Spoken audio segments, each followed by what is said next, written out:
everybody, my name's Miss Franks. I'm a 5th grade teacher here at Peter B, and I am ecstatic to read Chapter 3 of The Lion, the Witch, and the Wardrobe to you.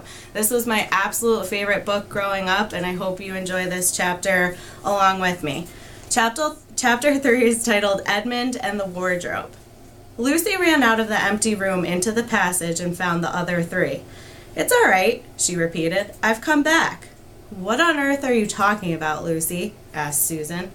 "Why," said Susie in amazement, "haven't you all been wondering where I was?" "So you've been hiding, have you?" said Peter. "Poor old Lou, hiding and nobody noticed. You'll have to hide longer than that if you want people to start looking for you." "But I've been away for hours and hours," said Lucy. The others all stared at one another. "Batty," said Edmund, tapping his head. "Quite batty." "What do you mean, Lou?" asked Peter. "What I said," answered Lucy. "It was just after breakfast when I went into the wardrobe, and I've been away for hours and hours and had tea, and all sorts of things have happened." "Don't be silly, Lucy," said Susan. "We've only just come out of that room a moment ago, and you were there then." "She's not being silly at all," said Peter. "She's just making up a story for fun, aren't you, Lou? And why wouldn't she? Why shouldn't she?" "No, Peter, I'm not," she said. It's a magic wardrobe. There's wood inside it, and it's snowing, and there's a faun and a witch, and it's called Narnia. Come and see."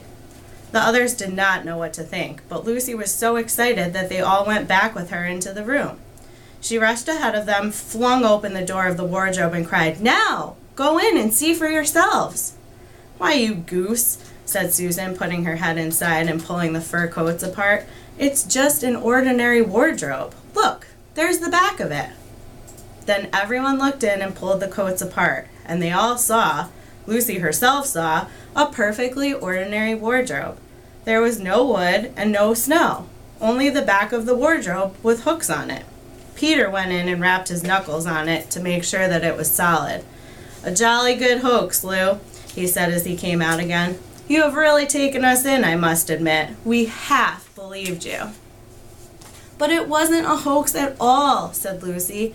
"Really and truly. It was all different a moment ago. Honestly, it was. I promise." "Come on, Lou," said Peter. "That's going a bit far. You've had your joke. Hadn't you better drop it now?" Lucy grew very red in the face and tried to say something, though she hardly knew what she was trying to say, and burst into tears. For the next few days she was very miserable. She could have made it up with the others quite easily at any moment if she could have brought herself to say that the whole thing was only a story made up for fun. But Lucy was a very truthful girl, and she knew that she was really in the right, and she could not bring herself to say this. The others, who thought she was telling a lie, and a silly lie too, made her very unhappy. The two elder ones did this without meaning to do it, but Edmund could be spiteful, and on this occasion he was spiteful. He sneered and jeered at Lucy and kept on asking her if she'd found any other new countries in other cupboards all over the house. What made it worse was that these days ought to have been delightful. The weather was fine, and they were outdoors from morning to night, bathing, fishing, climbing trees, and lying in the heather. But Lucy could not properly enjoy any of it, and so things went on until the next wet day. That day, when it came to the afternoon and there was still no sign of a break in the weather, and they decided to play hide and seek, Susan was it, and as soon as the others scattered to hide, Lucy went to the room where the wardrobe was. She did not mean to hide in the wardrobe because she knew that would only set the others talking again about the whole wretched business. But she did want to have one more look inside it, for by this time she was beginning to wonder herself whether Narnia and the faun had not been a dream. The house was so large and complicated and full of hiding places that she thought she would have time to have one look into the wardrobe and then hide somewhere else. But as soon as she reached it, she heard steps in the passage outside. And then there was nothing for it but to jump into the wardrobe and hold the door closed behind her. She did not shut it properly because she knew that it is very silly to shut oneself into a wardrobe, even if it is not a magic one. Now the steps she had heard were those of Edmund, and he came into the room just in time to see Lucy vanishing into the wardrobe. He at once decided to get into it himself. Not because he thought it particularly a good place to hide, but because he wanted to go on teasing her about her imaginary country. He opened the door. There were the coats hanging up as usual, and a smell of mothballs and darkness and silence, and no sign of Lucy. "She thinks I'm Susan come to catch her," said Edmund to himself, "and so she's keeping very quiet in at the back." He jumped in and shut the door, forgetting what a very foolish thing this is to do. Then he began feeling about for Lucy in the dark.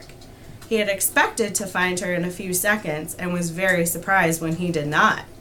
He decided to open the door again and let in some light, but he could not find the door either. He didn't like this at all and began groping wildly in every direction. He even shouted out, "Lucy! Lou! Where are you? I know you're here." There was no answer, and Edmund noticed that his own voice had a curious sound.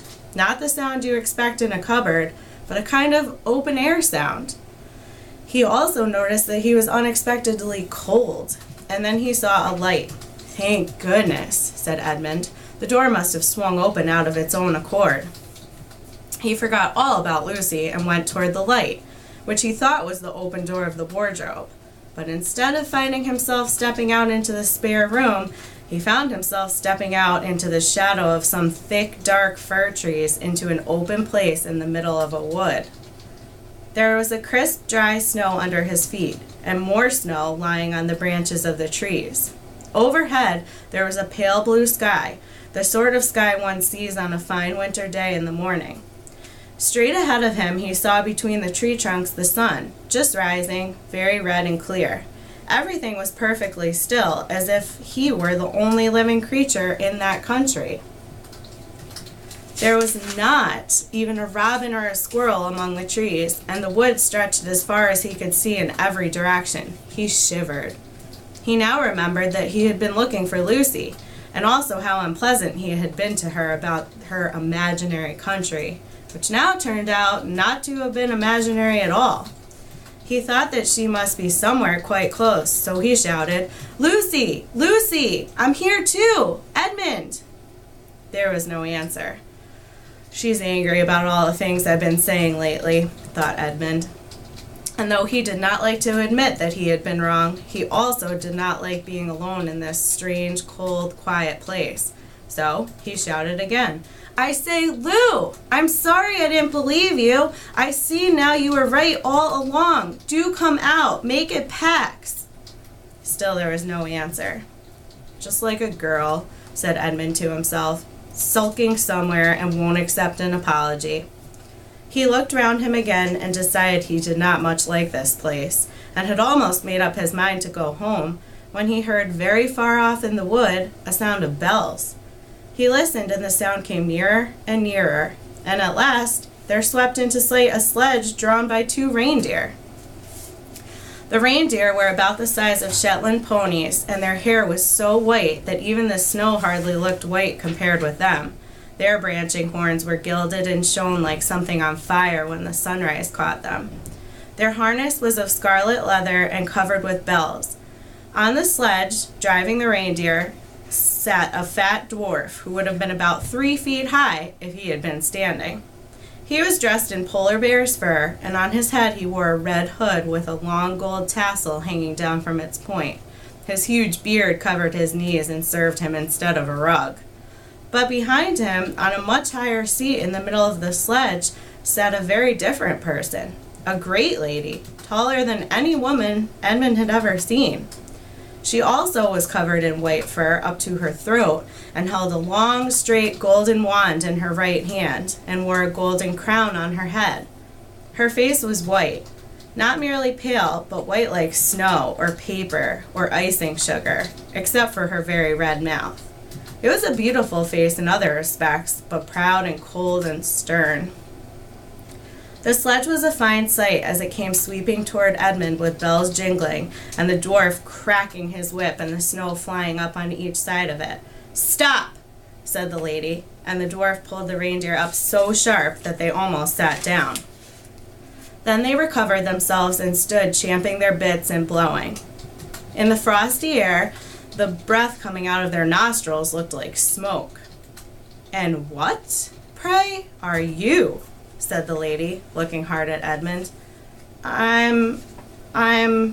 name's Edmund," said Edmund rather awkwardly. He did not like the way she looked at him. The lady frowned. "Is that how you address a queen?" she asked, looking sterner than ever. I beg your pardon, your majesty, I didn't know," said Edmund. "Not know the Queen of Narnia?" cried she. "Ha! You shall know us better hereafter. But I repeat, what are you?" "Please, your majesty," said Edmund, "I don't know what you mean. I'm at school. At least, I was. It's the holidays now."